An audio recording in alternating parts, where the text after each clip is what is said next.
30 seconds.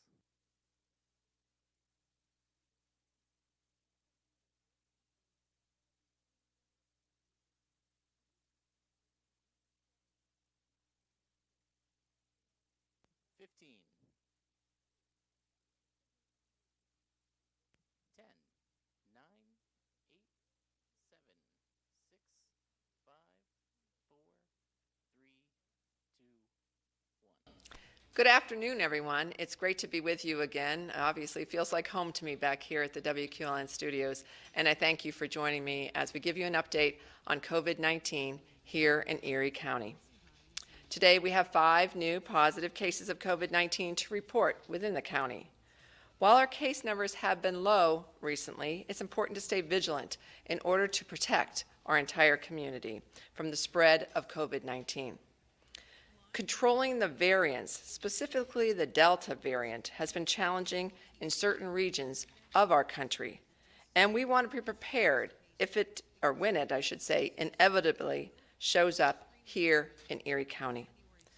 Our best line of defense is to ensure everyone who is eligible gets vaccinated. The 3 most recent deaths that we have reported here in Erie County have been people in their 30s, their 40s, and their 60s. So as you can see, this virus continues to be deadly, and deadly to often younger individuals. Governor Tom Wolf has announced the masking mandate will end on June 28th, next Monday. It's still recommended, though, that all unvaccinated people wear a mask when in public settings or when social distancing cannot be achieved with people who live outside of your home. Once the masking mandate is lifted, specific locations, such as medical establishments, will continue to require you to wear your mask whether you are vaccinated or unvaccinated. Additionally, any business can set stricter guidelines for their customers who enter their establishments. It's important that all of us respect these individual decisions and show kindness to those who continue to require masks, as well as those who continue to decide that they want to wear a mask whether they are vaccinated or not. Just this past weekend in church, I wore my mask because I was around many people with no knowledge whether they were vaccinated or not. My grandchildren were all with me. They are not vaccinated because they are too young, and they wore masks, and so I also wanted to wear a mask to be in solidarity with them. So please remember that people have the individual ability to make a decision as to whether they wear that mask or not, and please respect them for that decision. Currently, about 50% of the eligible Erie County residents are partially vaccinated, which means they've had at least 1 shot. But the likelihood of coming into contact with someone who's unvaccinated, that other 43%, is still extremely high in Erie County. Vaccines have proven to be safe, and they have proven to work at keeping the COVID-19 rate down here in Erie County, and certainly to keep people from getting the severe effects of COVID-19, including hospitalization and death. Vaccinations are available to all people 12 and over, and the COVID vaccine is absolutely free to everyone. No health insurance is needed to get a vaccine. They are also readily available. Up-to-date information about vaccination sites can be found at vaccines.gov or on our county website, eriecountypa.gov. There is going to be an upcoming mobile vaccination clinic on July 9th at Lavery Brewery down at 12th Street between Peach and Sassafras. A big thank you to that private business for doing their part in encouraging people to become vaccinated. And a big thank you to the Erie County Department of Health and those who are assisting us in making these mobile vaccination clinics possible. Our Department of Health is working hard to bring forward, again, the information, the education, as well as accessibility for both testing and vaccines to all members of Erie County's community. I would now like to turn it over to Melissa Lyon, the Director of the Erie County Department of Health, to give us an update from the Health Department. Melissa? Thank you, County Executive. It's always a pleasure to join you on these press conferences. Today's topics are focused on quarantine and isolation, vaccine availability, and the impact to the community, as well as new emerging COVID variants. While vaccines for COVID-19 are now widely available and masking will no longer be required by the governor starting June 28th, the Erie County Department of Health reminds our community that public health relies on all of our efforts to keep each other safe and healthy. So, in order to protect our unvaccinated community members, testing, isolation, and quarantine are still very important. If you test positive for COVID-19, even if you do not have symptoms or only have mild symptoms, you can pass on the coronavirus to unvaccinated loved ones, friends, coworkers, and acquaintances, and they could become sick with COVID-19. Isolation and quarantine are long-standing, proven public health methods that prevent the spread of infectious diseases. These methods are not related to the governor's orders. Therefore, they are not being lifted on June 28th. We will continue to require isolation and quarantine. We have always used these methods to control infectious diseases, some as common as the flu, and for other diseases such as measles, chickenpox, and even tuberculosis. Isolation means no or very little contact with anyone in your household. If you do test positive, isolate for a minimum of 10 days, and you must have no fever for 24 hours at the last day without using fever-reducing medication. Quarantining means no or very little contact with anyone outside the same living space. If you are unvaccinated and have been in close contact with someone who tests positive, you must quarantine for a minimum of 10 days, potentially longer if you live with the person who has tested positive. Close contact can mean 6 feet or closer for 15 minutes or longer. This would also include hugging or kissing and even sharing eating utensils. With our combined efforts, just as we did with other vaccine preventable diseases like polio, measles, and chickenpox, we can control this vaccine preventable disease and we can save lives. On the bright side, if you are fully vaccinated and you are identified as a close contact to a COVID-19 positive individual, you will not be required to quarantine if you are not exhibiting COVID-like symptoms, also referred to as asymptomatic. You would need to demonstrate proof of vaccination, and then you will just be required to monitor your symptoms in the rare instance that you do become ill. Therefore, vaccinations provide additional opportunity to resume normal day-to-day activities without interruptions of mandatory quarantine if you are exposed to COVID-19. It's important to mention or reiterate that the CDC continues to endorse that masking prevents the spread of respiratory illnesses, such as COVID-19, and that unvaccinated persons should continue to wear a mask to protect themselves and others from becoming infected with COVID-19. There are many COVID-19 variants circulating in the world. Many of these variants are more transmissible and are infecting unvaccinated people at alarming rates. Of greatest concern recently is the Delta variant. It is only a matter of time before this variant begins to show up in our community. So please, if you are unvaccinated, continue to wear your mask to protect yourself from this variant. And consider getting a vaccine soon. As you've heard, you can find vaccine locations by visiting the website vaccines.gov. You can text your zip code to 438-829, or you can call 1-800-232-0233. If you do become ill with COVID-like symptoms, please consider getting tested. Our mobile unit is offering free testing this week, June 24th, Thursday, 4 to 8 p.m., General McLean High School, Edinboro Road in Edinboro. June 26th, Saturday, 10 a.m. to 2 p.m. at the Blasco Memorial Library on East Front Street in Erie. They are free opportunities to become tested. You may also visit eriecountypa.gov, click on the COVID banner, and then click on testing to see a full listing of testing locations in our community. In closing, I ask that you all be kind to one another regardless of people's individual preference to wear a mask. As the county executive shared her story, I thought I would share mine. I am fully vaccinated and I continue to wear a mask in certain situations where I'm more comfortable doing so. I have family members that are immune compromised, and I want to be overly cautious of my potential exposure to high-risk settings, such as large public gatherings. So always, please remember to be kind. Back to you, County Executive, and thank you. Thank you, Director Lyon. And as Melissa said, COVID-19 is now a vaccine preventable disease. But we understand that there is a lot of questions about vaccination safety, specifically amongst women of childbearing age, and specifically women that soon want to be pregnant or are pregnant.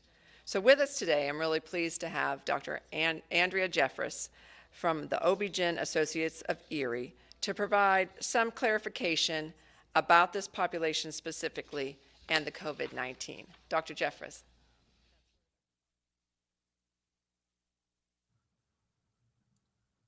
Good afternoon, everyone. Thank you, County Executive Dahlkemper. Thanks for having me. And thank you to Director Lyons for that wonderful update.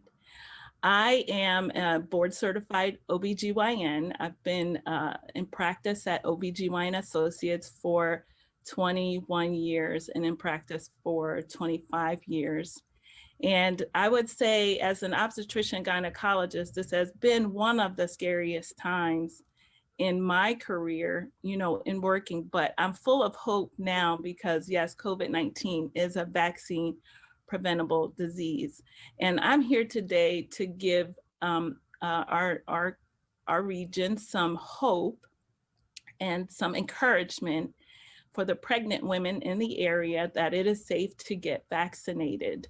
The American College of Obstetrics and Gynecology, ACOG, and the Society of Maternal Fetal Medicine have both put out statements that have debunked a lot of the myths surrounding the vaccine uptake in pregnant or childbearing women. And so we really would like people to be aware of these updates, that it is safe to get vaccinated in pregnancy, and even if you're not pregnant. There are no studies that have shown that it can affect fertility.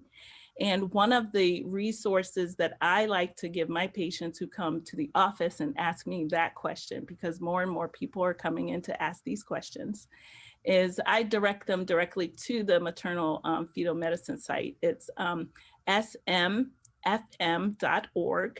And you go to the recent news tab and you drop down to clinical guidance.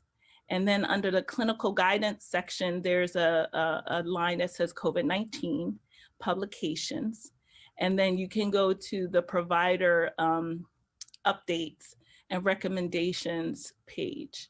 And so if you have any concerns and you feel like you need more support to look and to see for yourself that it's safe. Now, I would say the benefits outweigh the risks, because as in anything, you can take any kind of medication that we normally would take. And yes, there could be risk. But at this point, when you see a pregnant mother on a ventilator, and she's having trouble breathing, and she's critical, and she's very pregnant, and the crash cart, the C-section crash cart is sitting right next to the bed. It gives you pause and you understand the gravity of the situation.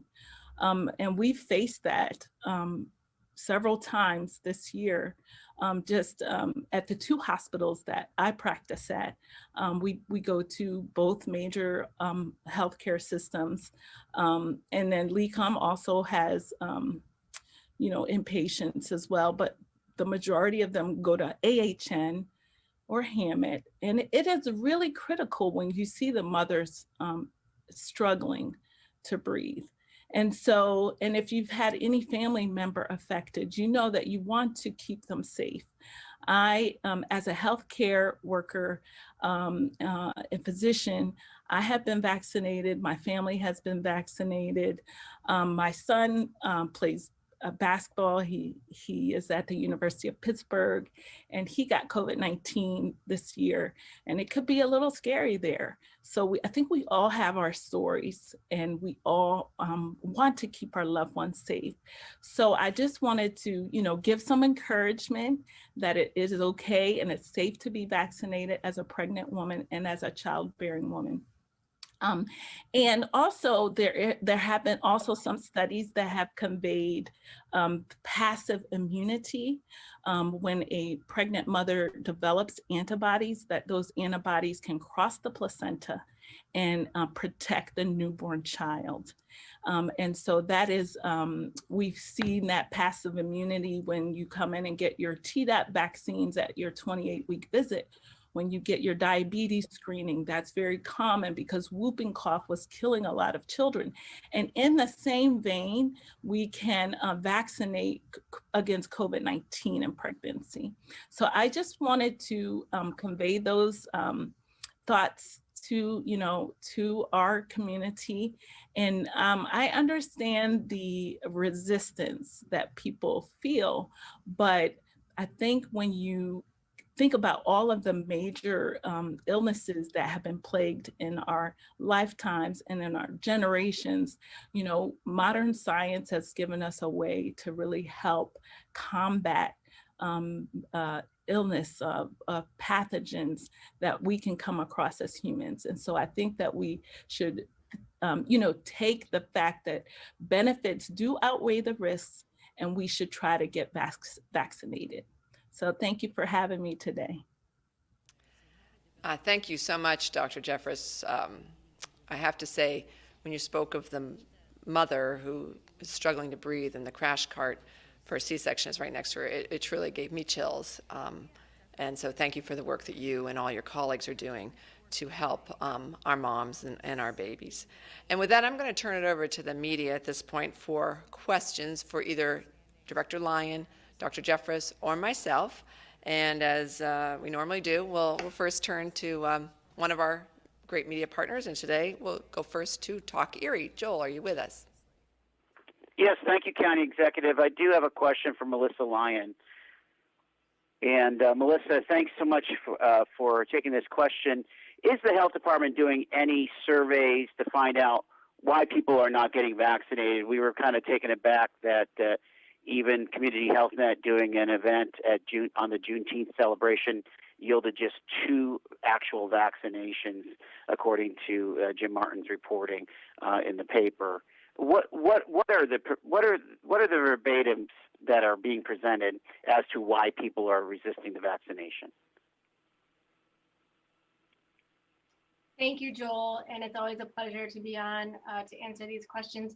We have not done a formal survey of the community inquiring their reasoning for not receiving vaccine. What we have run into, and one of the reasons that we had Dr. Jeffress with us today, is still remaining to be trusting of the vaccine, also weighing the benefits and risks. There are many individuals that anecdotally have been reporting that they don't feel that they're at great risk for getting COVID, or if they are, they don't and believe that they will become ill, or they're less likely to become severely ill, which is why our messaging today was talking about being able to prevent the spread of disease to others that we care about, that we love, our family members, our coworkers, our acquaintances, to sort of frame the message in a way that was letting them understand the greater protection that they can provide by becoming vaccinated. So the short answer to your question is we've not done formal surveys, but we have anecdotal reports when we're in the community, when we ask if individuals would like to have a vaccine.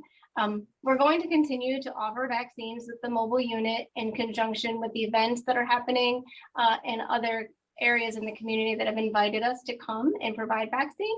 And we'll continue to put very well-informed individuals at those events to answer questions. So we're really willing to spend time with each person to answer as many questions as possible, hopefully have them change their mind to receive a vaccine, or give them additional resources that they can have as takeaways to do some additional research that's trustworthy information so that they can make a better informed decision. Thank you for letting me give you that long explanation. Just a quick follow-up then. Early on, we did the door-to-door to issue the information into the urban core. Does this deserve another round of information distribution? We are working directly with the community centers. That was also our partners in the past when we had done that type of effort. And so I'll be honest, we probably spent a ton of time in the beginning talking about how we were going to get vaccine to everyone that wanted that. And we are beginning, but then we had to take our resources and put it towards having the vaccine mobile unit be ready to roll. So I think we're exactly getting to that place now. How are we promoting it? How are we going to get out into the community? And I wouldn't say that door to door is off of the table. I think door to door is definitely something that we're considering. It just becomes resource intensive, and we need additional partners to assist with that. Thanks, Joel. Thank you. Thank you, Joel. We'll now turn to Erie News Now. Good afternoon. A question for Director Lyon. Director, we've seen case counts in Erie County dip precipitously over the last handful of weeks, single digits now for a handful of weeks. Any reason to think that we're not, if not out of the woods, at least running toward the clearing? Thanks for the question. And I have been very pleased with the single digit case reports that we've been able to provide.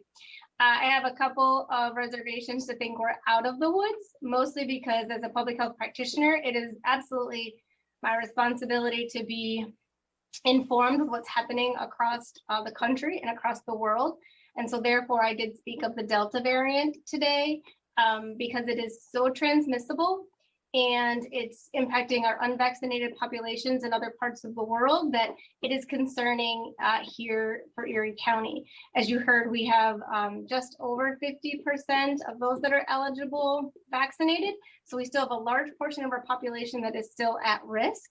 So I have to be cautiously optimistic, though I'm not afraid to celebrate those low case counts right now. And that's why I will continue to monitor what's happening around the world and then watching what we see here locally. The other piece is why we talked about testing today is really encouraging people to get tested if they have symptoms or if they think they may have been at exposure or even in an event that could have been high risk. And an event that is high risk is also large gathering size because it's clear to determine that you don't know who was vaccinated, who was unvaccinated, and with the masking orders being removed, there's an increased risk. So testing, very important. And as your public health director, I will do my due diligence to watch what's happening across the country and the world. Thank you.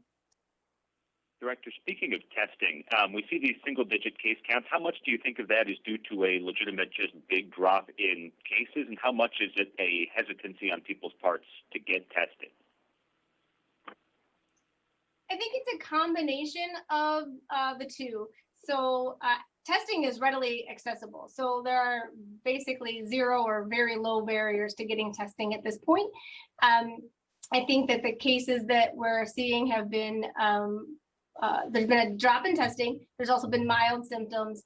And with that, we're just not getting as many cases. But I also do believe we are trending down with our case counts. So according to Dr. Nadworny, the sewage results do reflect that our overall case count has declined significantly. So it will continue to do the great work that everyone's been doing around vaccination, isolating and quarantine, getting testing, and keep those case counts low. Thank you. Thanks. Thank you. We'll go to Erie Times News. David, are you with us? Or is there someone else from Erie Times News? Okay, we'll move on to Jet TV. Hi, this is Julia Hazel of Jet 24 News. My question is for Director Lyons. I really just had great information from what I heard from the doctor just speaking about how safe the vaccine is for a pregnant woman. I just wanted to know if there was any more studies to show any more, like debunking any more myths or anything else that we need to know to inform the public with. It was a little difficult to hear the full question, so I'm going to reiterate that you were pleased with the information that you had received from Dr. Jeffress around pregnancies, but then studies around others, or is it still related to pregnant women and women of childbearing age? Just any extra studies really just to show the public if the vaccine is safe or any more myths that are being heard around. I'm going to ask Dr. Jeffress if she wouldn't mind answering this question if she knows of additional studies that demonstrate safety and efficacy for vaccine of all persons. Hi, yes, thanks for the question. I would again refer you back to the Society of Maternal and Fetal Medicine.org.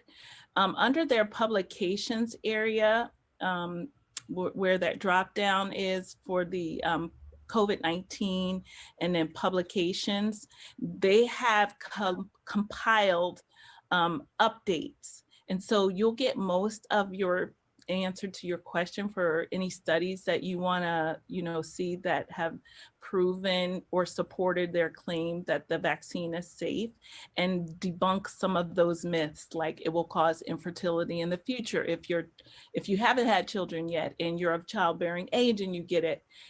It will debunk that myth. So you just refer back to the Society of Maternal Fetal Medicine.org, FM, and .org, and I would definitely look under there for the publications, because much of what your question is answering you could get there as far as any additional updates.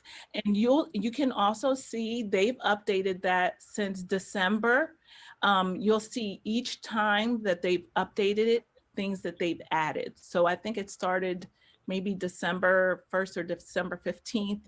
And then you'll see the update, I think, in March, and then an update in April. And then the last update is April, I want to say the end of April. So you can see the progression of the studies that they've added on that website. Wonderful. Thank you so much. One more question for Director Lyons.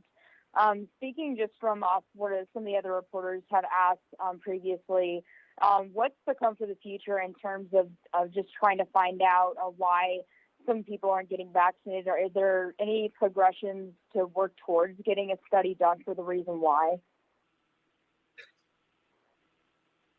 I think it's complicated. There's no one size fits all as why people are not choosing to be vaccinated at this time. I would say it's a combination of some of it's time and convenience. So they've not prioritized it. Also, I had mentioned the risk benefit. So they're seeing that the risk is greater than the actual benefit as they've done their analysis. As well, that there is concerns about side effects, missing work. And then there are a number, I think, of unproven myths that just continue to circulate within our community, whether it's through social media or unreliable sources. We do have frequently asked question documents on our website in the vaccine section. We've tried to answer as many questions as we thought might get answered. And then there's also the Public Health Collaborative Communications website, and there's a lot of information there. I can't say that it's actually any one thing. So we're always willing to talk with individuals and families to help them feel more comfortable in their decision-making. And then we also encourage them to talk to their primary care provider, because they need to find that person that they trust and will give them reliable information, and they have a history of giving them reliable information in their health choices. So we will also refer there for individuals.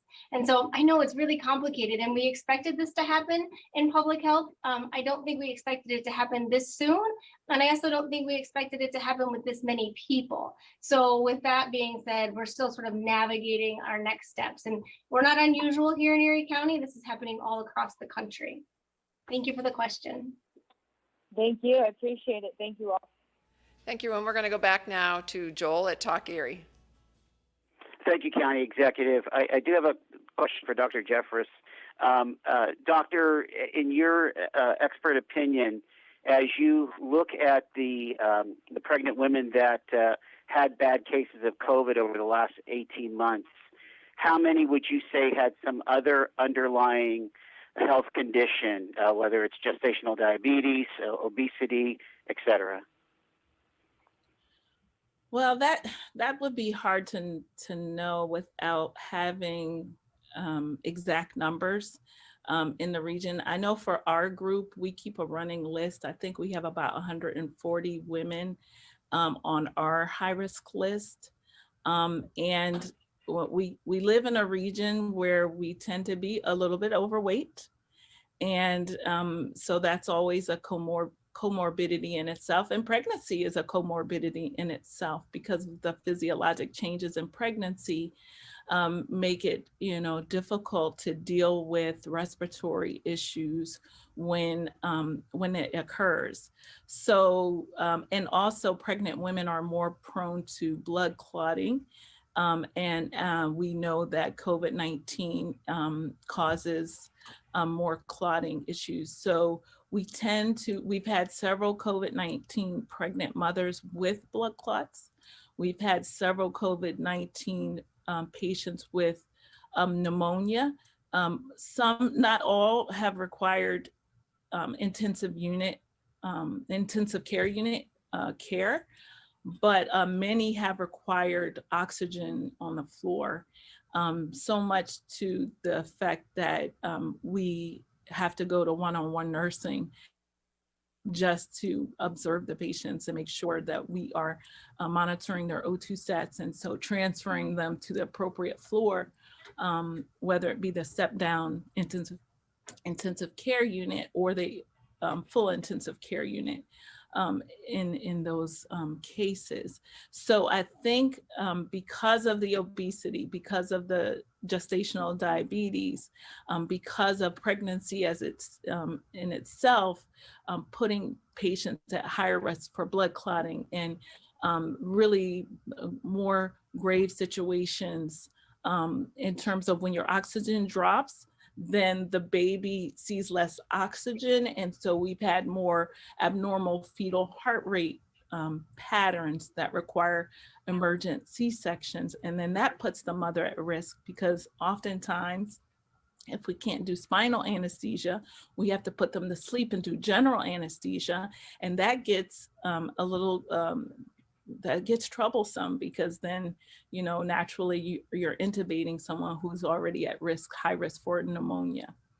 I think it goes a long way to say pregnancy in itself is already a high risk state for COVID-19. So when you put on top of that our overweight or diabetes or hypertension, chronic hypertension, preeclampsia, these are problems that are causing us to see more critical care situations in the pregnant women, which is why we really need to debunk the myths about lack of fertility or loss of fertility or miscarriage. That's another myth that needs to be debunked and has been debunked. So I think if we debunk those myths and people get more comfortable with the safety of it. Now that thousands of pregnant women in the United States have been vaccinated, I was hoping that more pregnant people would see that and opt to get vaccinated, but it is still a slow uptake. Now, the Minority Community Investment Coalition and the four community centers in the area, Booker T. Washington Center, Martin Luther King Center, Urban Erie Quality of Life Learning Center, and the John F. Kennedy Center, they are continuing to run programs through the healthcare workers to disseminate and raise awareness, disseminate information and raise awareness about the vaccination process. And also they continue to do testing at their sites. And sometimes, although the testing numbers have fallen way down, it is still really convenient. Like every week, maybe a big family comes and they can all get tested at the same time. And they can all then determine, who's positive, who's negative, and how to isolate. And I think that's making a big, big difference. So I think getting the word out through the community centers may help with, not just getting the word out to pregnant people, but just the community and the inner city community in general.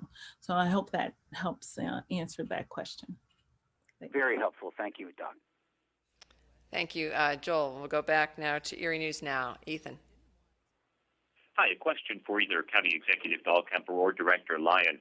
What do you see as the biggest impediments to increasing vaccination rates throughout the county, and what specific steps has the county or is the county going to take to combat those impediments and try to up vaccination rates? Well, I do believe one of the impediments just has been convenience. You know, people have to work, they've got lots of things going on in their life, and particularly if they live in some of the more rural areas of our community, it can be a little more burdensome for them to find a vaccination location. And so a couple things. One, this has been done really through the state government and the federal government of contracts made with a lot of the pharmacies, so a lot of the national chains, some of the grocery stores, so that helps to increase the number of places where you can get a vaccine. But what we've done specifically in the Erie County government is our mobile unit. And it is out doing mobile testing, but now it's going to start going out to do mobile vaccination clinics. And that will be, I think, helpful, particularly as we are able to reach some of those areas where there aren't as many options in terms of getting a vaccine, and also going to the events where people are already at. So we make it extremely convenient for them to get that vaccine. Are there any plans to go to any specific events? Can you name some that they plan to take the mobile unit to? Let me ask Director Lyon what her team is looking at. Thank you. So we also work with our healthcare partners to make sure that we're covering as many events as possible. So for example, 8 Great Tuesdays was an event that was proposed to us, and then it looks as if AHN is going to be covering the vaccinations for 8 Great Tuesdays. So we are trying to coordinate so we're not duplicating efforts. I'm trying to think an example that we were going to. There will be a list, I know that much, it'll be the end of July. So there's a cleanup, and I think it's a city cleanup, and it's happening quite widely from the east side to the west side. And we're planning to have the unit available there. We've talked about fairs in the future. So we're looking to what that can be. Right now, we're handling a lot of the special requests. So Lake City wanting something out that way with their fire department, we're going that direction. So stay tuned as we have a much more robust schedule. Our social media is really promoting those things pretty heavily. So I encourage everyone to watch our Facebook page as well as our Twitter feed to find that information pretty quickly. Thanks, Ethan. Thanks.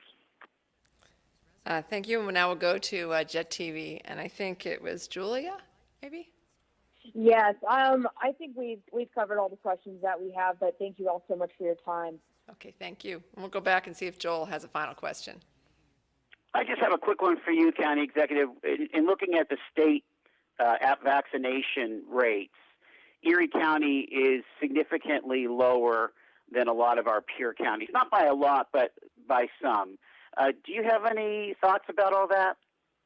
You know, again, I think it's a multifaceted reason, but if you look at the surrounding counties to us, their vaccination rates are much, much lower. And so I think it just maybe goes to people's, sometimes to their political affiliation, sometimes to other just beliefs that are just different than maybe some of the people who are in more of the urban population. But that's anecdotal, and I don't really have the research behind that. But I think there's just a hesitancy by some to get the vaccine and the reasons are multiple. And one of the other reasons we haven't really discussed, but I have heard this, there are people who believe because they had COVID-19, they don't need to get the vaccine. And yet we know if they've had COVID-19 and they get the vaccine, their protection will be that much greater, probably for a much longer period of time, is what the studies seem to be showing. So it's encouraged that even if you've had COVID, that you do get yourself vaccinated when it's appropriate. And maybe Director Lyon could speak to that, because I know there is a small window where they need to wait to get the vaccine, but I'll ask Director Lyon to address that. Thank you, County Executive. So between the doses there, depending on the product that is administered, whether it's Pfizer or Moderna, it's 21 or 28 days. We used to want to make sure that individual received that vaccine at the same location that they received their first dose. So now that is no longer the case. So you can get your first dose anywhere you would like. And then you can get your second dose at the next convenient location. You just have to take your card with you, demonstrating that the date you had your first dose and what the product was, so they can administer the appropriate second dose. And then if you happen to miss the 21 or 28 day window, meaning you've gone beyond that, you can get your second dose at any time. So I think there has been also a population that had thought, oh, I missed my second dose appointment. And there's a number of reasons. Maybe it just was, there was a conflict. Maybe they didn't feel after their first dose, so they weren't as excited to go get their second dose. So I'm encouraging anyone that had a first dose that has gone beyond their 21 to 28 days, it's never too late to get your second dose. So please do schedule that, and you can schedule it anywhere that carries the product that you're looking for. And again, you can find that at vaccine.gov. You can search by the product that you received your first dose and the locations. Thank you. And quickly, Melissa, if you have had COVID-19, isn't there a 90-day wait until you should get that first dose? Yeah, so interestingly, we, from a public health perspective, the reason that 90-day was put into place was because vaccine was at a premium and that we only had opened it up to high-risk populations. So we were indicating to individuals that if you had been exposed to COVID and you had a positive COVID test, to wait the 90 days. And a lot of that was just to build us in some time to get more vaccine. I know a lot of physicians are still following that same clinical best practice. I wouldn't counter them on that. So if it's clinical best practice, they should continue to follow it. But that was the original reason. It doesn't have a lot to do with something will happen to you during those 90 days if you get a vaccine, if that makes sense. Okay, thanks. Finish up here with Erie News Now. Do you have a final question, Ethan? A quick one for Director Lyon. Can you tell me more about the Delta variant, specifically what it could mean in our area for people who have been infected with COVID-19 but haven't been vaccinated? Could this be something where we have a lot of natural immunity right now, but the Delta variant could flip that on its head? Yeah, that's a really great question. So what we would consider like natural immunity, or those that were either known positives or exposed to others that were positive and may have had mild symptoms or no symptoms, it's really hard to determine what that looks like for our community first and foremost, and then how protective that is. And the reason is we don't know the amount, so we do dose over time. We don't know the amount that they were exposed to, and we don't know over what period of time they were exposed. So it's hard to determine how effective their immune response will be. I anticipate that there are individuals that had a proper immune response when they were first exposed to COVID-19, and they may have some protection. I also believe there will be probably a large portion of the population that believes that they were exposed or have been a known contact or may have even tested positive that will not have a good immune response. And so therefore, we have strongly recommended, strongly encouraged anyone that even if you've been exposed and have had it confirmed with laboratory testing, to still get a vaccine, because we know that the immune response of the vaccine is efficacious, meaning that it is preventing reinfections and it's preventing severe illness, and it's also preventing death.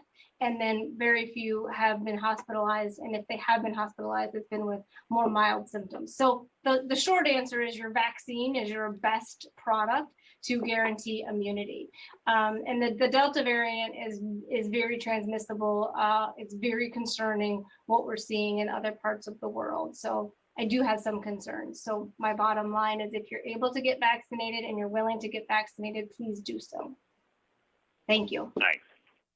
Well, thank you very much to the press. I want to end with some really great news regarding the Emergency Rental Assistance Program.